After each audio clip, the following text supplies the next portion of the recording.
1 Coríntios capítulo 10 e o versículo 16 e 17. Porventura, o cálice da bênção que abençoamos não é comunhão no sangue de Cristo? O pão que partimos não é a comunhão do corpo de Cristo? Porque nós, embora muitos, somos unicamente um pão, um só corpo, porque todos participamos do único pão.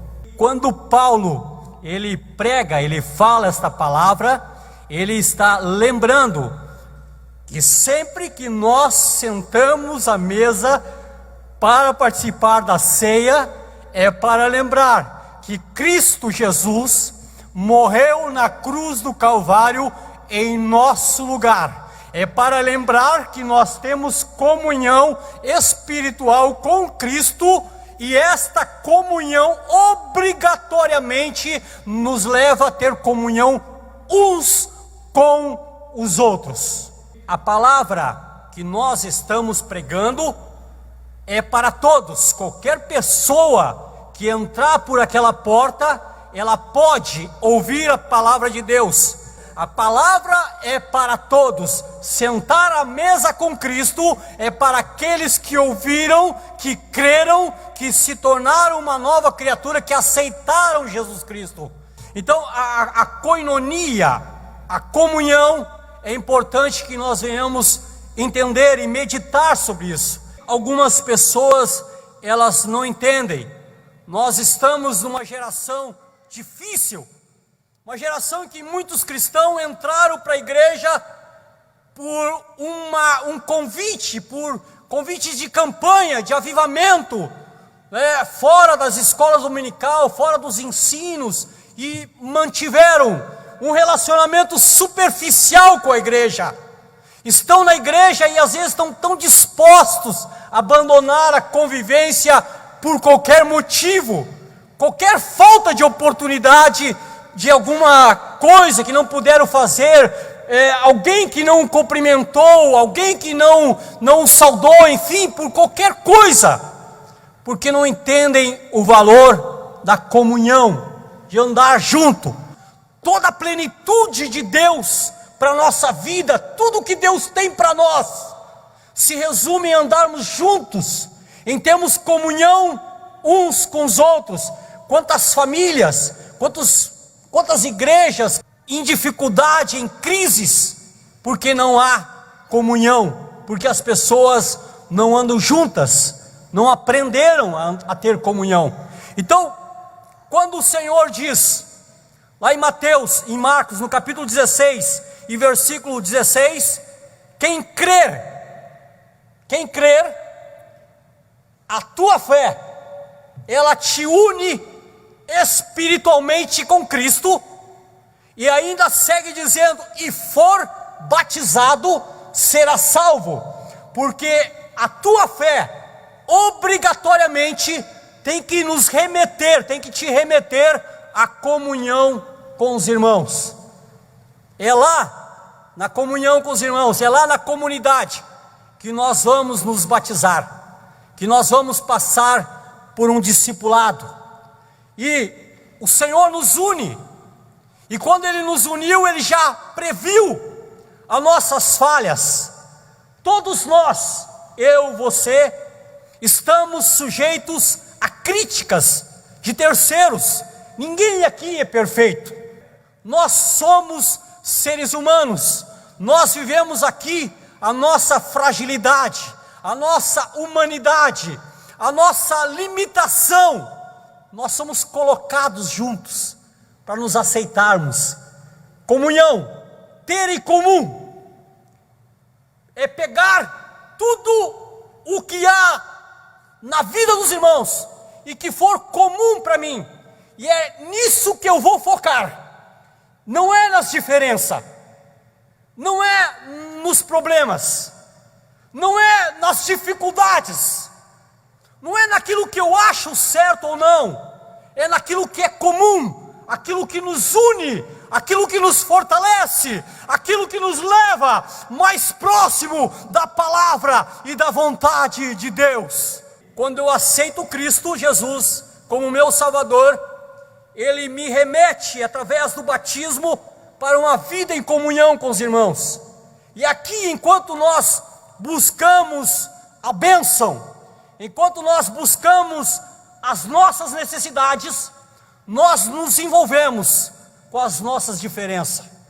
E nós precisamos entender que as nossas diferenças não podem nos separar. As nossas diferenças não podem ser obstáculo para que nós venhamos nos conhecer, que nós venhamos orar uns pelos outros, que nós venhamos nos amar como Deus nos amou.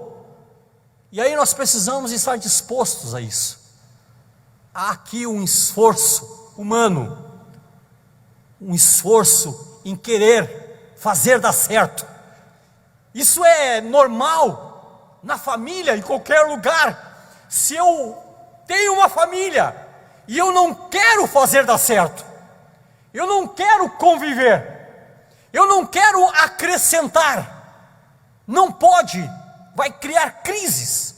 Então o chamado para conviver é um chamado para fazer dar certo, é um chamado para um esforço em nós estarmos juntos até o dia em que Cristo voltar, e nós então num corpo glorificado, sem dificuldade, sem problema, porque aqui, amados irmãos, na comunhão dos santos, qualquer coisa que acontecer, que nós não gostarmos, qualquer dificuldade que nós tivermos, qualquer falha de alguém, são fruto da nossa natureza pecaminosa. Não é a igreja ela é santa, ela é a noiva do Cordeiro, mas nós somos seres humanos. Então eu não coloco culpa na igreja, eu não deixo de conviver, eu não deixo de vir à igreja, porque isso ou por aquilo. A palavra comunhão aqui, ela aparece sempre no Novo Testamento com a ideia de participação. Imagina um lar, uma família, onde alguém não participa, onde alguém não faz nada, não acrescenta em nada, não ajuda em nada. E a palavra está ensinando para nós que para que haja a comunhão e o exercício desta comunhão, porque se eu creio, tenho comunhão espiritual com Cristo e for batizado, a minha fé vai fazer com que eu vá me batizar com a comunidade. É lá que eu vou dar testemunho público de arrependimento. E para que a igreja não seja confundida com um clube, com um ajuntamento de pessoas apenas, nós temos sacramentos, nós temos ordenanças, a Santa Ceia, onde nós sentamos para um testemunho público de comunhão com Deus e uns com os outros, e também de continuidade desta comunhão, porque até que Cristo volte, nós precisamos exercer a nossa comunhão uns com os outros. A pessoa que não entende o que é comunhão, ela não entende nem quem é o seu inimigo. Qualquer coisa que aconteça, ela acha que o causador é o seu irmão. Se nós, na nossa comunhão, tivermos pessoas fracas, pessoas que venham falhar, mesmo assim, elas devem ser consideradas pela Bíblia como pessoas imaturas, mas não nossas inimigas. Nós não temos inimigos dentro da igreja. Nós não temos, assim como na nossa família, ninguém é inimigo, pode haver diferença, mas não são nossos inimigos. Pode então ter pessoas imaturas, mas não inimigas. A nossa luta não é contra a carne, a nossa luta não é contra o irmão, ela é contra as potestades que agem no ar, que causam muitas vezes problemas, dificuldades, principalmente para quem não entende o que é ter comunhão. Enquanto havia perseguição, a igreja estava unânime, a igreja estava unida, mas à medida em que ela foi crescendo, à medida em que foi criando forma, em que foi ficando mais tranquila, foi criando sucesso. Hoje nós temos a liberdade para adorar e viver em comunhão, mas algumas pessoas se esquecem disso. O inimigo às vezes usa o sucesso de uma igreja ou o sucesso de uma pessoa para achar que ela não precisa mais de Deus, ela não precisa mais do irmão, porque está tudo bem, porque ela está bem posicionada, ela está bem na vida, na sociedade. Por que querer Deus? Por que vir à igreja se temos tantas coisas para fazer, tantos planos, tantos projetos? Por que virmos na igreja? Muitas vezes o inimigo usa aqui do nosso próprio sucesso para causar o enfraquecimento na família, o enfraquecimento na igreja. Longe de nós nessa noite acharmos que não precisamos de Deus. Longe de nós nessa noite, ainda que tenhamos muita coisa para fazer, ainda que tenhamos muitos projetos, muito sucesso, mas que nunca venhamos esquecer que precisamos de Deus, que precisamos um dos outros, que o amor de Deus nessa noite venha nos unir cada vez mais, porque é neste amor, é nessa união que está a nossa força, é aqui que está o significado de ser igreja, o amor uns pelos outros.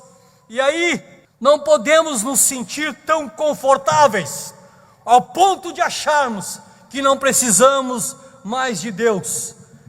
Outra estratégia para vencer alguém que pode ser até mais forte é dividir para conquistar.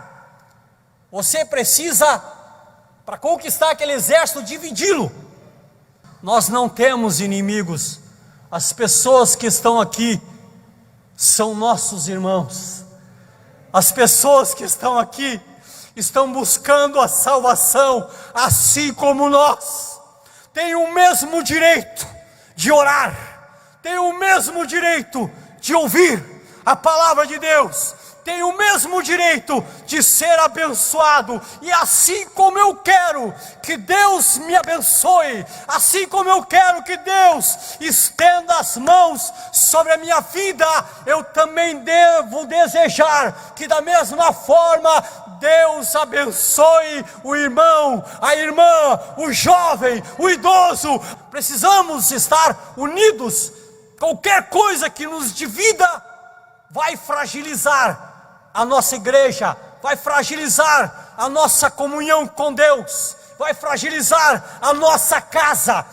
Tudo aquilo que nos divide deve ser tratado, deve ser eliminado da nossa vida. Dividir para conquistar. E aí nós encontramos, principalmente nos dias de hoje, 4, 5, 3 igrejas em cada rua, contendendo muitas vezes entre si. O homem já entra pela porta e espera sempre receber alguma coisa, porque já é um consumidor da fé. Ele pode escolher em que igreja ficar. Qualquer coisa é muito comum pastores e líderes ouvir: então eu vou para outra igreja, eu vou para outro ministério, eu vou para outro local, aonde eu me sinta melhor. Quando nós escutamos palavras como essa, a primeira ideia é que essa pessoa, ela não aprendeu a conviver. Ela está em busca de um lugar perfeito. Ela está em busca de um lugar que aumente a sua satisfação. Isso não é comunhão. Comunhão é participar. Comunhão é pegar aquilo que nos une, e não o que venha nos afastar, o que venha nos dividir. Não podemos nem tratar o mal muitas vezes, porque se vai tratar, a pessoa sai para outra igreja. E aí, quando há divisão, há fragilidade na igreja, há fragilidade na família, aonde nós estivermos convivendo. Se houver divisão, à fragilidade e nós não conseguimos tratar o que nos divide. Então precisamos, a começar por nós, abrir mão, entender o que é sermos chamados para uma comunhão. Vamos sentar à mesa e participar do mesmo corpo, do mesmo cálice, com direitos iguais. E a outra e última estratégia para fragilizar, tanto no lar, na igreja, em qualquer lugar, para tirar as forças de um exército. A primeira era usar o sucesso do inimigo contra ele mesmo.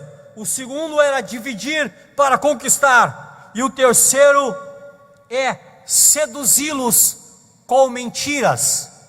E aqui eu quero dizer algo para vocês. O ser humano é fascinado por mentira. O ser humano, ele gosta. Se eu falar algo de bom, não tem tanta repercussão quanto vai ter uma mentira. Se eu falar algo de bom do meu pastor,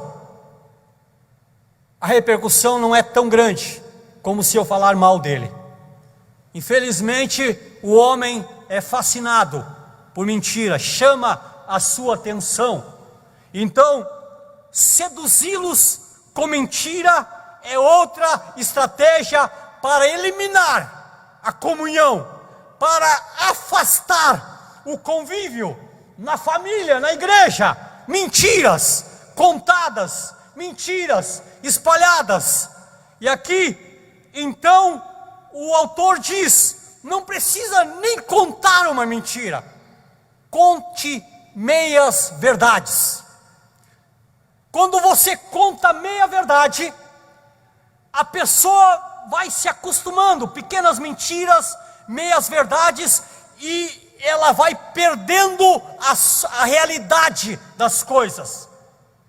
Ela vai se desviando do seu caminho, e aqui na linguagem do autor é uma linguagem de um exército, que ela vai se desviando devagar, ao ponto de abrir mão do mapa que a conduzia pelo caminho certo, porque ela perdeu a realidade das coisas. A realidade foi esquecida por mentiras pequenas ou grandes mentiras que fascinam muito, ou até mesmo meias verdade. Nós, cristãos do século 21, não só a Assembleia de Deus, não só o Brasil, nós vivemos num momento muito difícil da igreja.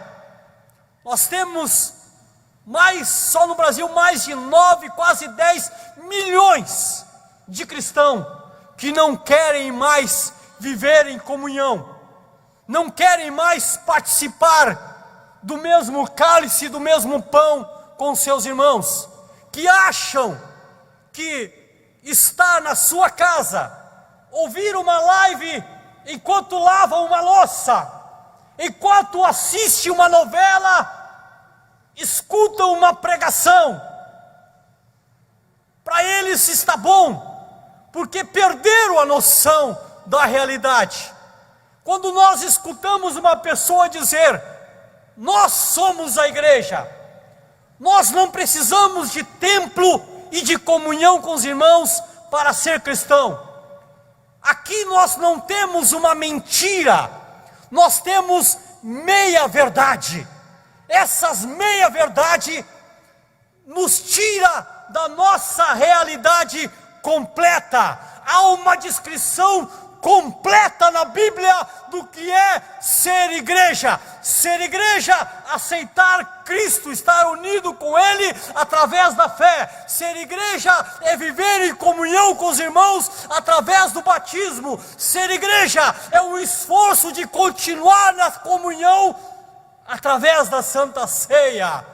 Ser igreja é abrir mão para momentos como esse, de estarmos juntos, de entendermos o que Deus tem para nós, é alcançarmos toda a plenitude de Deus, longe de nós meias verdades, longe de nós meias ou pequenas mentiras.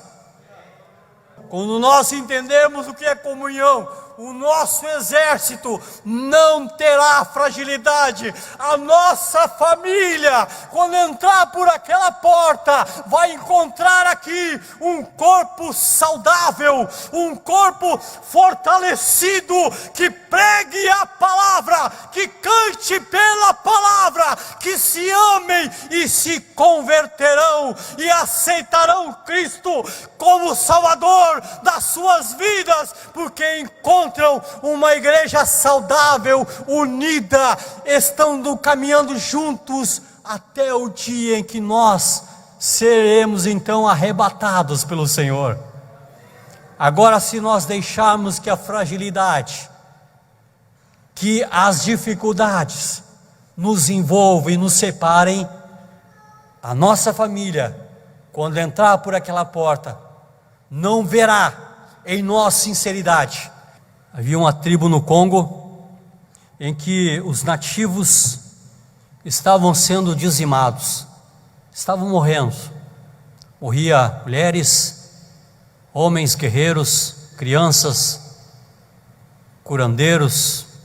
A autoridade do Congo mandaram médicos para prescrever alguma coisa que parasse com aquela mortalidade.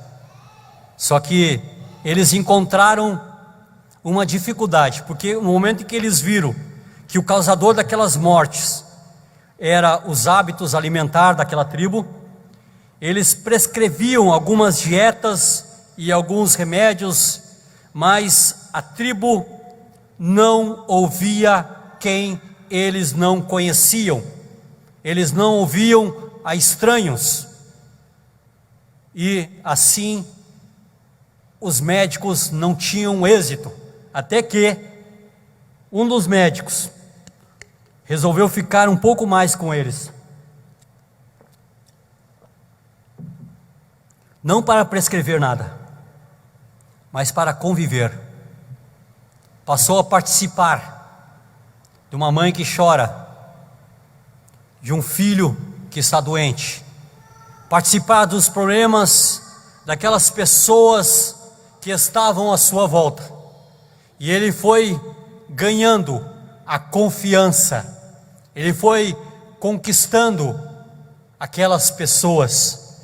Quando ele viu que ele conquistou, que ele aprendeu a conviver, que ele estava participando, quando ele ganhou a confiança, ele prescreveu exatamente aquilo que os seus médicos, seus colegas médicos já haviam prescrito.